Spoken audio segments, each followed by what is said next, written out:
بسم الله الرحمن الرحيم.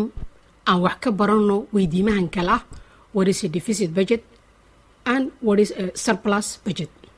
inta aanan ka jawaabin su-aashan aan isla aragno waa maxay budget ama miisaaniyad. jiritaanka xadidnaanshaha dakhliga limited resources ayaa dhalisay in miisaaniyada la dejiyo midda oo lagu kala qorsheynayo dakhliga ina soo gala iyo qarashaadka aan rabno in aan bixinno muddo cayiman sida bil oo kale. sidoo kale miisaaniyadda waxaa dejiya ama adeegsada shakhsiyaadka, ganacsiyada, dowladaha iyo hay-adaha kale intaba.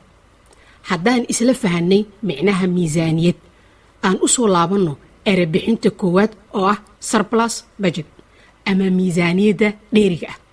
waa marka dakhliga ina soo gala uu ka badan yahay qarashka naga baxayo muddo xadidan sida bil, 3 bil waliba, sanad iyo wixii la halmaala. si kale haddaan u dhigno waxaan haysanaa lacag dheeri ah oo aan ku qabsan karno shaqo kale sida in aan maalgashi ku samaysano oo kale. dhinaca labaad haddaan fiirino balanced budget ama miisaaniyadda isku dheelitiran waa marka dakhliga ina soo gala muddo xadidan uu la ekaado ama uu ku jaango-an yahay qarashaadka inaga baxaya. si kale haddaan u dhigno dakhliga ina soo gelaya ee qarashaadka naga baxaya waa ay isla egyihiin. erebixinta u dambaysa waa deficit budget ama hoosu dhac miisaaniyad.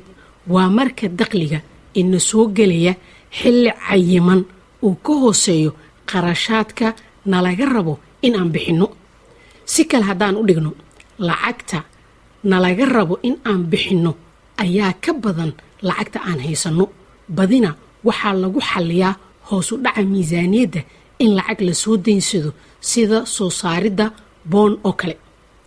haddaba xog dheeraada oo ku saabsan boon ka dhegayso lifaaqa hoose oo aan hadda koor kaga soo hadalnay. mahadsanidin waa inoo mar kale haddii rabbi idmo.